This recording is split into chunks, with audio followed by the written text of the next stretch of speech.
Boker Tov, nous sommes le 9 octobre 2018, le 30 Tishri, Lamed Tishri 5779, premier jour de Rosh Chodesh Reshvan.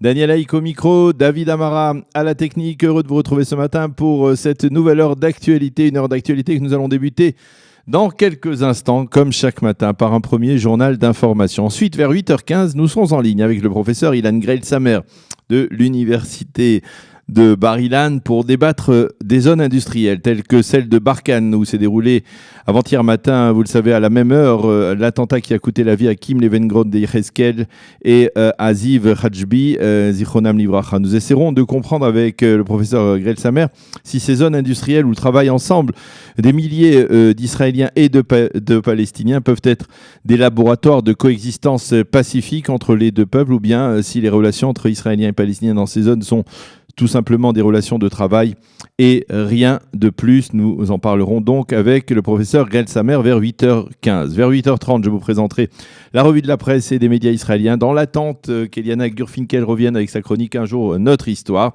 Et vers 8h45, eh bien, nous serons dans ce studio avec Gabriel Lévy de la Yeshiva d'Ar Hamor, dans laquelle il étudie. Nous parlerons de la campagne de fundraising que la Yeshiva organise demain pendant 36 heures. Tout d'abord, les titres de l'actualité de ce matin. Les forces de sécurité israéliennes sont toujours à la poursuite de l'assassin de Barkhane, le terroriste responsable de l'attentat qui s'est produit avant-hier matin. À la suite de l'enquête de Tzahal et du Shin Bet, il s'avère que le terroriste n'a pas lui-même ligoté Kim Levenbrod Yecheskel avant de l'exécuter froidement, mais il a menacé un ouvrier palestinien. C'est ce dernier qui, sous la menace, a ligoté la jeune israélienne avant que l'assassin ne l'autorise à s'enfuir peu avant qu'il n'exécute Kim et Ziv Hajbi quelques minutes après, ou quelques secondes après. Les forces de sécurité et le Shin Bet en particulier ont arrêté l'ouvrier palestinien. Ils l'ont interrogé avant de le relâcher. Il n'est pas soupçonné de complicité avec l'assassin. Ceci étant, les obsèques de Ziv Hajbi, Zichrono Livracha, se sont déroulées hier dans le Moshav Nir Israël en présence d'une foule choquée, attristée.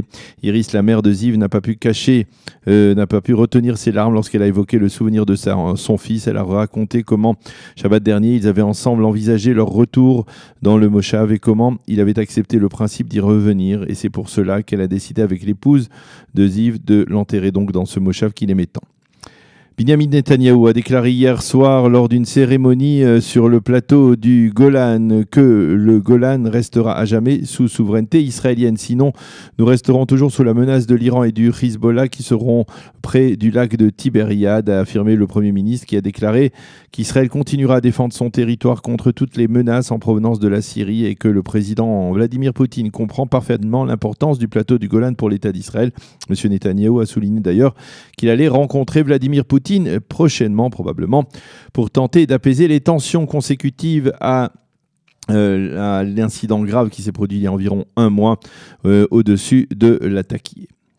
Le Premier ministre Netanyahou et le président de l'État, Reuven Rivlin, se sont rencontrés hier en tête-à-tête, et ce pour la première fois depuis un an. La rencontre s'est déroulée à la présidence de l'État, comme le veut le protocole, et les deux hommes ont évoqué les grands dossiers à l'ordre du jour en Israël et dans la région. Le Premier ministre a tenu au courant le président des derniers développements dans ces dossiers, en particulier de la situation dans le sud du pays, mais il n'a pas été question de politique intérieure, même si, selon certaines sources, les deux hommes estimeraient que des élections anticipées actuellement risqueraient d'avoir un impact défavorable sur la sécurité, sur la situation sécuritaire. Il faut rappeler que les deux hommes ne s'apprécient guère, mais qu'ils parviennent malgré tout à gérer leurs relations tendues.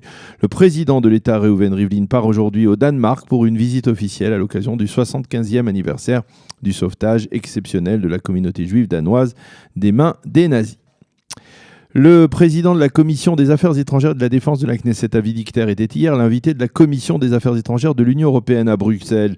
Mais peu avant qu'il ne prenne la parole devant ce forum, une députée européenne portugaise, Ana Gomes, l'a interpellé.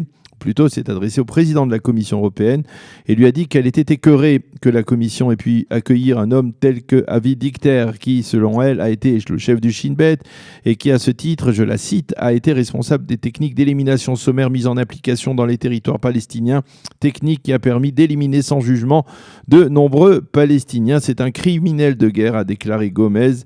Qui plus est, il est l'initiateur de la loi sur l'État-nation, qui est une loi raciste. Fin de citation des propos de cette députée portugaise au Parlement européen. Cependant, d'autres députés européens ont déploré ces propos et un député hollandais, Bas Blader, a pris la parole pour présenter à Dicter ses condoléances après l'attentat de Barkhane, donc d'avant-hier. À l'issue de cette altercation, Avi Dicter a donc pu prononcer son discours. Il a rappelé qu'il avait consacré 47 ans de sa vie à lutter contre le terrorisme, et il a appelé l'Union européenne à déduire de son allocation annuelle à l'autorité palestinienne les sommes que celle-ci consacre à verser aux familles des terroristes qui sont détenus dans les prisons israéliennes.